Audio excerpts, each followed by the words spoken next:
Chapter 26. The Dangers of Rolling Pins. From then on, the rest of the ride had consisted of one of those rare occasions when amazingly neither of them gotten on the nerves of the other. It was probably a bit too much to say that they were on a friendly level, yet if it was not so, then it was remarkably close. They returned the horses that evening, just after the sun had set, which pleased Haldir. He could tolerate the short walk to the house from there at that time, since it would not really take too long. Sauron also seemed equally glad, but simply from being able to get off the horse. "Stupid creature," he muttered as he latched the gate of its stall behind it. "It's not a stupid creature," Haldir returned. "Sure it is." "Why? You cannot tell me that the ride was very bad this time. We weren't riding for hours and hours without taking breaks." Sauron contemplated his reply for a moment. "Okay," he said, finally. "That was not as bad as I had expected it to be, although I still felt like I was using muscles that I didn't know I had." At this, he rubbed the heel of his hands down his legs, grimacing slightly. "But it wasn't that bad, I suppose." "There you go." "It's still stupid, though." Shaking his head, Haldir just walked out the stable. "If it makes you feel better or something to think so, go right ahead." "I will." "Wouldn't expect any less." From there, they had walked back to the house pretty much in silence. Sauron seemed to retain something of his positive demeanor during the walk, since he did not scowl at any of the people who passed them as he normally did. Haldir considered all of this with mild surprise, but with very little hope. While he was much more in favor of Sauron staying in this sort of mood, he did not think that it would last very long. Finally, they had turned down the small lane that led back to the house. It was quiet and dark, yet not as dark as it should have been. Through the large window above the door, the light of a candle spilled out into the lane, and considering that they had left that morning without any of the candles still lit, there was no reason that it should be alight, unless, of course, somebody else had gone there and lit it. "Suppose it's Elhith?" Haldir whispered to Sauron from where they had stopped dead in the road. Frowning, Sauron slowly shook his head. "I don't think so. He said that he would be a couple of days. 1 day seems a bit short for such a thing." They continued to look up at the light for a moment more silently, trying to figure out on their own what it could mean. What Osse had said to him as he left resurfaced itself in Haldir's mind. His family was supposed to be coming there soon. However, he quickly dismissed the thought that they could be there, as Osse had said soon, not immediately. Or at least he hoped that by soon he had not meant immediately. That would have been very frustrating to Haldir for them to come before he had a chance to really prepare for it or anything. He was brought out of his thoughts when Sauron turned to him and spoke again. "I have a plan." "A plan?" Haldir repeated, unable to say anything more intelligent because of the sudden shaking from his previous considerations. "Yes. We don't know who's in there, or why they are in there. I suppose there could be some less than wonderful people around here." Haldir stared at him, keeping his face absolutely emotionless. Sauron shook his head. "Besides myself, I thought you had decided that I didn't count for anything anyways." "That you don't count is one thing. That you fit into the description in certain aspects is another." "You know what I meant." "You were getting at that you believe that there are elves here who are not completely honest and all that?" "Yes." "I doubt it." "Then who's in the house?" Haldir didn't have a ready answer for this, and Sauron instantly knew it. "Willing to listen?" "Do I really have any other choice?" "You do, actually. You could just go in there and yell to the person and see what happens." That did not seem like a very favorable option. "Okay, tell me what you're thinking." He couldn't believe he was actually asking. "All I think that we should do is get something before we just go up there and see what's going on." "Get something?" "For defense," Sauron explained. Haldir smiled a bit. "Do you really think we are going to get attacked?" "No. But if we have something and the person does not, then we're in the better situation, aren't we?" Then that's not defense. That's intimidation or something like that. Well, in that instance it would be. But if they do have something, then it can be for defense. Who would have a weapon here? The Noldor did at one time, you know. You could light their tempers with a match, just about. Bit of a crazy lot they were. Hey! Haldir bristled. Oh, yes, Sauron said, nodding slowly. You were in Lothlorien under Galadriel, so of course anything I say against her people you'd take as offense. My mistake. After eyeing him for a moment, Haldir relaxed again. So, what sort of something are you thinking of? Sauron rubbed the back of his neck and thought. Well, obviously there isn't anything here that is a real weapon, since I'm not allowed to be around them. Yet there are many things around the house, mostly on the way upstairs, which could be used as one without much imagination. Imagination? Some words just didn't seem to fit in Sauron's vocabulary. Well, say on. I was thinking the rolling pin and the fire poker in the kitchen. Rolling pin, Haldir said, cringing as he remembered the last time he had used that thing with very limited success.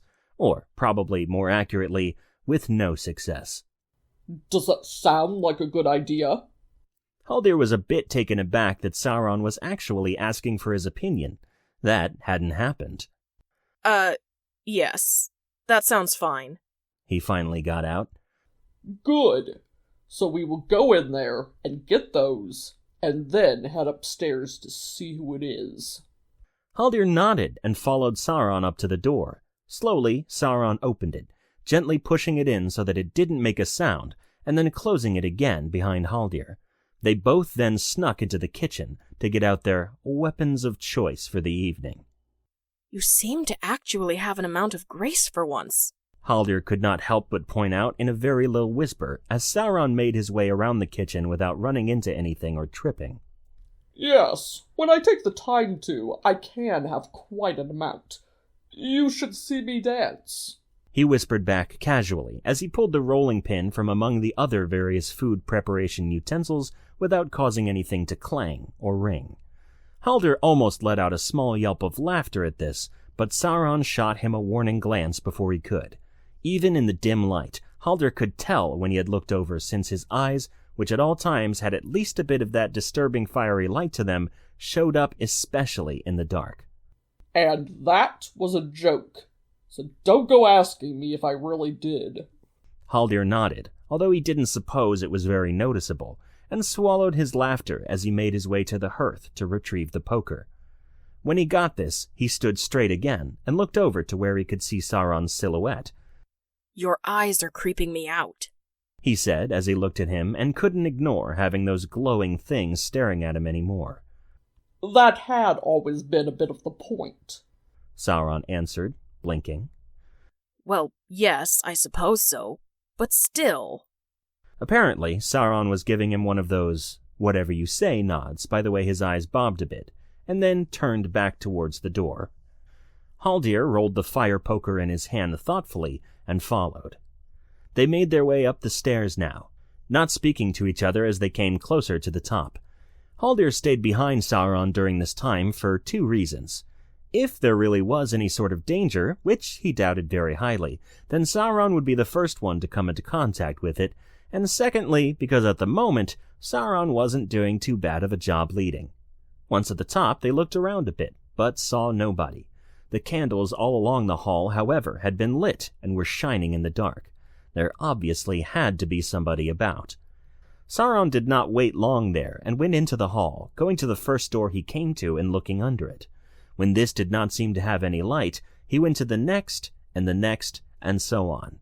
Once Sauron came to the part where the hall turned, Haldir decided to follow him, but only to the corner. Sauron looked under Elhith's door, and then Haldir's, and finally the last, which happened to be his own. He looked under this twice, as though he could not really believe what he was seeing, and then turned to Haldir and mouthed that there was a light in his room. While he said this, he had an expression as though he felt that he had been violated by this unauthorized entrance into his room. Now he stood up and reached for the handle, Yet at that moment the door swung open. Sauron instantly looked shocked and reacted in a manner that seemed to be reflex. The rolling pin in his hand came down upon the head of the person who had come out, who in turn collapsed onto the floor, his cranium making its acquaintance with the rolling pin. While Haldir would have yelled at Sauron for this, Sauron himself seemed to be rather confused by what had just happened, and in no way smug for his actions, as Haldir thought he would be. What did you do? Haldir said, finally, unable to just leave it without anything. I didn't mean to. Honestly, I didn't. I was just surprised and it just happened. Haldir shook his head, having to release the energy he suddenly felt had built up in some way. Still shaking his head, he walked over towards Sauron and the now unconscious person, kneeling down to turn them over and see who they were. His face instantly paled when he saw. On the same note, Sauron actually seemed a bit uncomfortable as well. Well, what do you know? It was Elhith. Haldir pulled his hands down his face, feeling himself go cold. What are we going to do? Oh no. Quickly, Sauron regained what little of his composure he had lost the moment before. It's not that bad. If it had been anybody other than Elhith, yes, then in all likelihood it could have been very bad. But this is Elhith, so perhaps not. Looking at Elhith's prone form sprawled across the floor, he tapped his chin thoughtfully for a second. Help me get him to his room. Haldir didn't have a thought for contradicting, or for pointing out that what Sauron was trying to do was something good. He simply listened and stood up. However, when he went to go and help pick him up, Sauron had already done so. This caused Haldir to merely stand there and stare at Sauron for a minute. Considering how thin he was, there didn't seem to be any way in Arda that he'd be able to lift Elhith by himself. The door, Haldir, Sauron said, slapping Haldir from his thoughts. With a blink, Haldir went to Elhith's room and opened the door, standing in the hall and watching as Sauron took Elhith in and put him on his bed. Having done this, Sauron once again looked at Haldir. Now what? Even though his mind was still taking a second longer than usual to process everything, Haldir came to the conclusion on what to do pretty quickly. We need to look through the things he has for something to wake him up. Sounds decent enough. At that, they both began rummaging through the shelves of things Elhith had piled all over his room, hoping that something would turn up quickly. Finally, Haldir thought that he had come across a possibility. It seemed to be something that would be used in place of smelling salts, which would have probably been appropriate enough for the situation. He popped the lid off and was instantly hit in the face by the odor of whatever was inside. Unconsciously, his eyes began to water, and he ran the back of his sleeve over them to clear his vision. Sauron noticed that he had found something and came over, also getting hit with the smell and stopping instantly. He buried his nose in the crook of his arm and squinted as though the scent was burning his eyes, which was likely since it was doing the very same thing to Haldir. That would wake the dead, he said through his sleeve. So long as it wakes Elhith. Haldir said, trying very hard not to breathe through his nose. Okay, you prop his head up. Will I need both of my hands? Probably. Ugh. Sauron muttered, yet did as Haldir asked, and held up Elhith's head. Haldir came over and waved the vial under Elhith's nose once, figuring that there was no need to overdo it. All this house would probably stink from it for a week as it was. The effect was immediate. Elhith coughed and opened his eyes a bit, and then squeezed them shut again almost instantly. Finally, he seemed to have gotten over the smell and sat up, looking at both of them curiously. What happened? He asked softly, his hand going to the top of his head. Haldir and Sauron looked at each other, and Haldir nudged him. You did it, he whispered. You explain. While Sauron did not seem very enthusiastic about this prospect, he did it. Well, you told me that you would be gone a couple of days, and so when we got here and saw the candles lit, we thought somebody had snuck in. So we got some things, just to be safe. Then you opened the door just as I had been about to, and without even thinking, I clubbed you over the head, he finished, displaying the rolling pin. Elhith looked from him to the rolling pin and groaned a bit.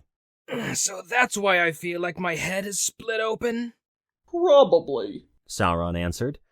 Although he closed his eyes, Elhith pointed to the far corner of his room. Brown bottle on the left, he said. Sauron went and got this to take back to Elhith, while Haldir put the other bottle back where it belonged.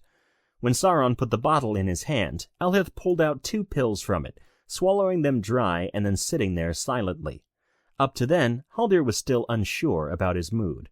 Most people would be very angry, or at least he personally would have been, but Elhith did not seem so. On the other hand, he was not his bubbly self either. There was a long, uncomfortable silence that neither Haldir nor Sauron seemed to want to break. If somebody was going to speak, it would have to be Elhith. And at length, he did. So you both were in on this? Haldir frowned. Yes. He said quietly. Were you cooperating then? Yes. Finally, Elhith smiled. Then I can handle having a headache for a while. At first, Haldir didn't understand what Elhith was getting at. He cocked a brow and turned to Sauron, who shrugged. Yet not a moment after that, he knew what Elhith had meant. However, he felt that it was one of those things that would probably be undone if Sauron understood too. So he just kept his information to himself. Now, if you would not mind, Elhith began, laying down again. I would like to get some rest. Haldir nodded, and both him and Sauron left, going downstairs to the main room. For a moment, Haldir had thought about getting something for dinner, but then decided that it was probably wiser just to wait for breakfast. He wasn't terribly hungry, or so he told himself. After having sat a bit, Haldir slowly felt sleep creeping up on him. He had not slept well the night before, and the day had been a pretty full one in comparison to most. However, there was something that he needed to discuss with Sauron first. Sauron?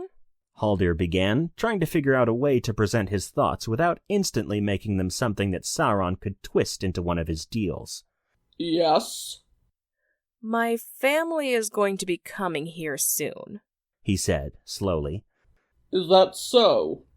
The house will be a lot fuller then. Sauron said in an offhand manner as he picked up a book from the table. Apparently, he wasn't taking much thought to what Haldir was saying. Yes, it will. He paused again. It's been a while since I've seen them.